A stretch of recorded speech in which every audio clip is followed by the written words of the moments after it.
Estimados colegas, un saludo cordial, bienvenidos a la materia de neurología. Esta materia la hemos abordado de los temas más susceptibles de ser preguntados a los menos susceptibles. El Ministerio de Salud ha destinado un número de temas que está bastante acorde en cuanto a la frecuencia de consultas que nosotros vamos a tener en la parte clínica, ¿no? Entre cefaleas, que es el síntoma más preguntado dentro de la neurología, la parte de epilepsias, las crisis epilépticas, traumatismo cráneoencefálico, los eventos cerebrovasculares y también el síndrome demencial. Vamos a empezar con este tema muy importante que son las cefaleas. Dentro del área de neurología es el síntoma más frecuente y es la causa o motivo de consulta principal, la cefalea en la parte de neurología. ¿Qué tenemos que tener en cuenta acerca de las cefaleas? Es que tenemos que descartar patologías muy importantes de acuerdo a características que nos presenten la misma. Por ejemplo, un paciente con una neoplasia que no haya tenido cefaleas anteriormente y que ahora consulta porque recién tiene cefaleas, pues ¿qué vamos a pensar? En una metástasis en el sistema nervioso, ¿no? O una meningitis carcinomatosa. ¿Cuáles serán las cefaleas más frecuentes?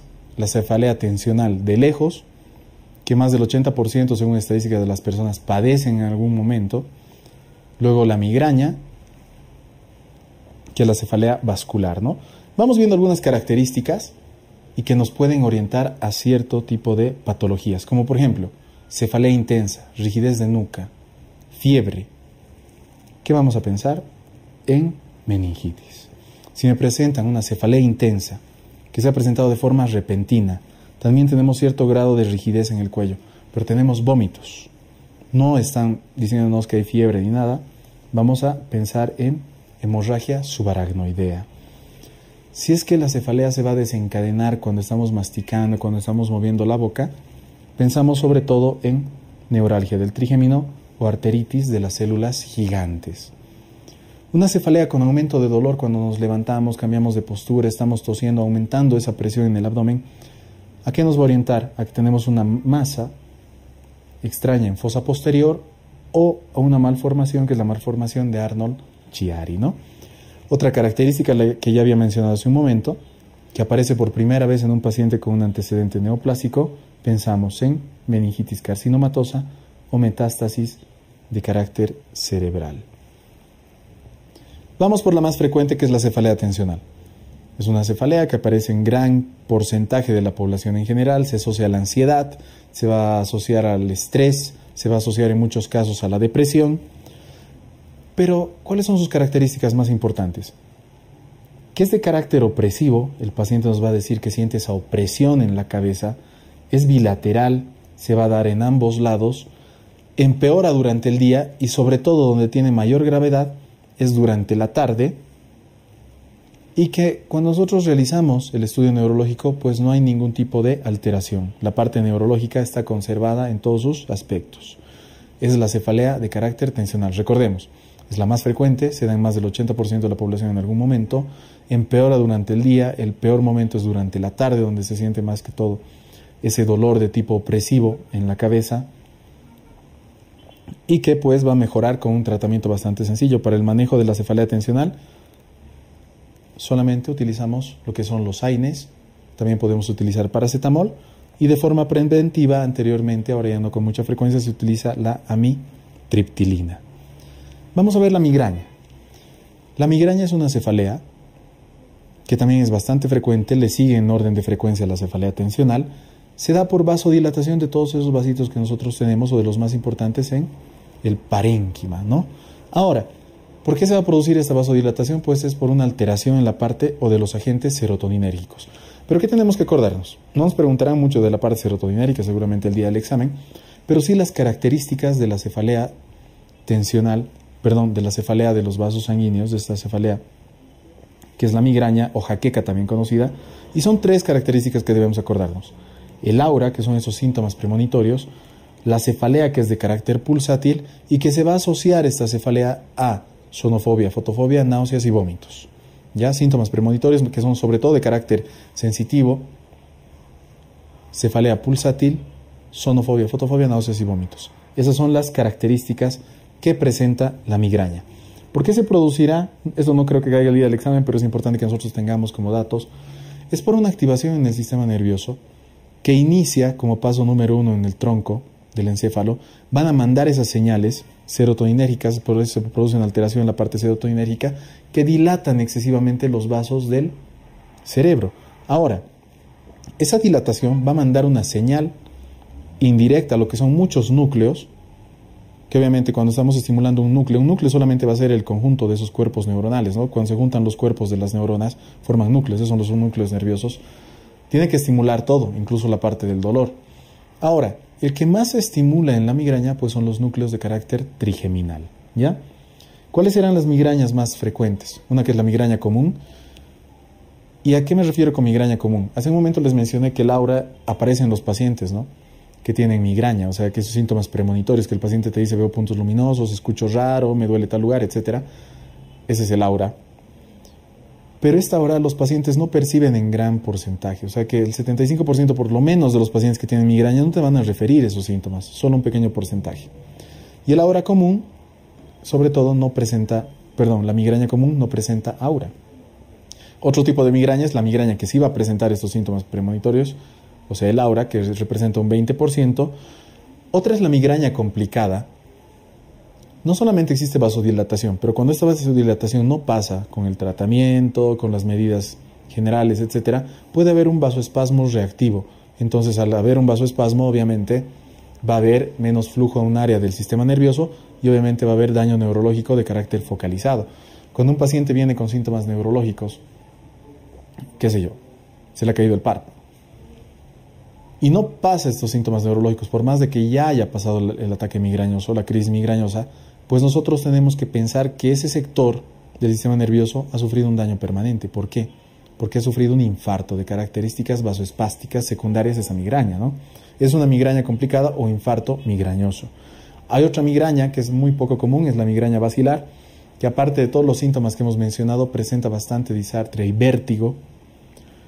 Y por último, la carotidinea, que es también bastante infrecuente. Hemos dicho que activa los núcleos del trigémino hace rato en la explicación. Ahora, estos núcleos trigeminales obviamente van a tener una rama, ya saben, la oftálmica, la maxilar superior y la inferior. ¿Qué pasa si afectaría más a las ramas de abajo?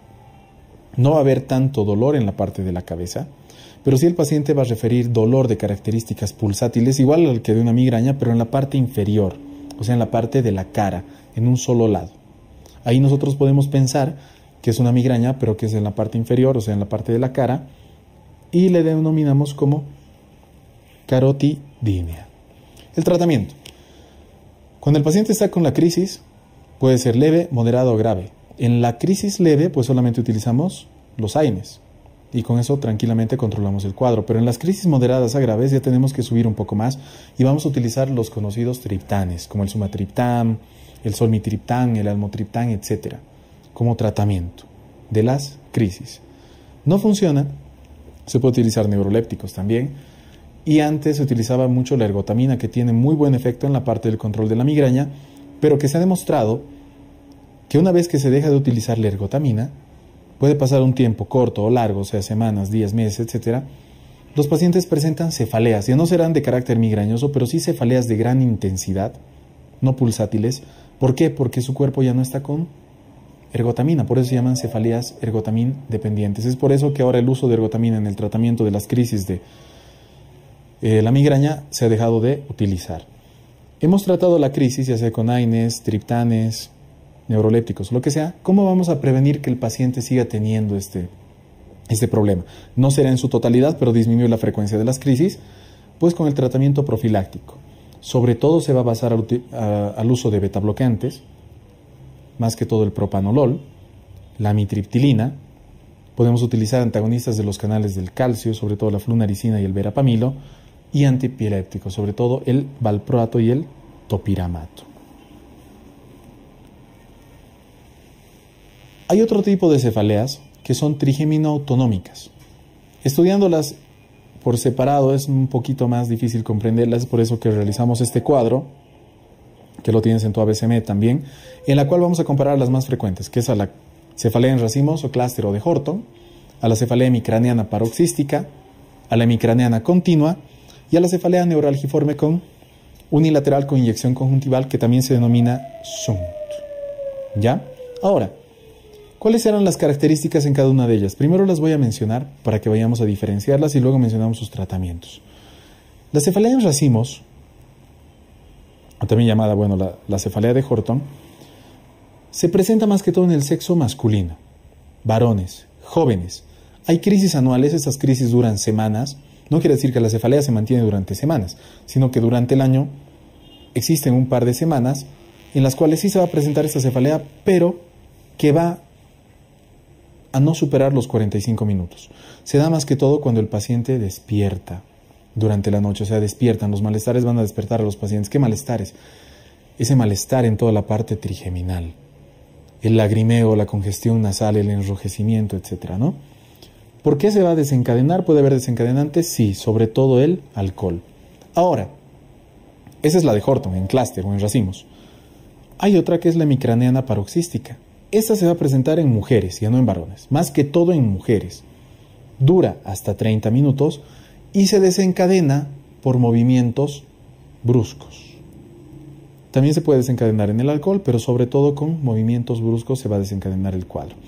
¿Qué pasa si no es paroxística? O sea, un paroxismo deja de ser paroxismo y se convierte en continuo, o sea, todo el tiempo va a pasar esto. Pues la denominamos ahora hemicraneana continua. Es lo mismo que la hemicraneana paroxística, solamente que el dolor es de características continuas. Pero hay periodos que más bien se va a exacerbar el cuadro. Por último, la neuralgiforme unilateral con inyección conjuntival y lagrimeo, que es el SUNT. ¿Por qué se caracteriza? Es muy corto. El malestar será bastante, podríamos decir, de características graves, o sea, va a haber mucho lagrimeo, mucha congestión y demás, pero el dolor lacinante que refieren estos pacientes no va a durar más de 5 segundos a 5 minutos. ¿Por qué se va a desencadenar? No es por movimientos bruscos, como la habíamos visto en la hemicraneana, no es por el alcohol, como en la de Horton. Esta se desencadena más que todo por estímulos en zonas gatillos. O sea, el paciente dirá, cuando me estoy secando la cabeza, toco tal lugar y me viene el malestar. O cuando me limpio la nariz, o cuando me estoy cepillando los dientes, etc. Pero estímulos en puntos gatillo que desencadenan este tipo de cefaleas. Ahora vamos viendo. La cefalea de Horton, como repaso, ¿no? La que se da en pacientes varones, aparece en la noche, no dura más de 45 minutos y se desencadena por el alcohol. Se trata con las crisis. Cuando aparece la crisis, sumatriptán, oxígeno y lidocaína. O sea, triptanes, oxígeno y lidocaína, pero tópica, ¿no? De forma nasal. ¿Cómo prevenimos las crisis en estos pacientes? Con, sobre todo, verapamilo, y también nos podemos ayudar con corticoides. Ahora, en el sexo femenino, esa cefalea hemicraneana que se encadena con movimientos bruscos, se trata con indometacina y el tratamiento profiláctico no se recomienda en la misma. La continua, como es solamente una exacerbación o una forma continua de la paroxística, pues el tratamiento será el mismo, la indometacina, y dentro del SUNT no hay tratamiento que ha demostrado su eficacia, ¿no? Con esto hemos llegado al fin del primer tema de neurología, que son las cefaleas. ¿Cómo tienes que abordar los ABCMEDs? Pues tener una idea general. ¿Cuál es la cefalea más común? ¿Qué va a ser la tensional? ¿Cuáles son las características de la migraña? ¿Cómo tengo que tratar las crisis y los tratamientos profilácticos? Y lo mismo dentro de las cefaleas trigeminautonómicas. Tengo una idea, es un cuadro comparativo de cuáles son las más importantes, sus características, cómo las diferenciamos y el tratamiento en cada una de ellas, ¿no? Nos veremos en un siguiente tema de neurología.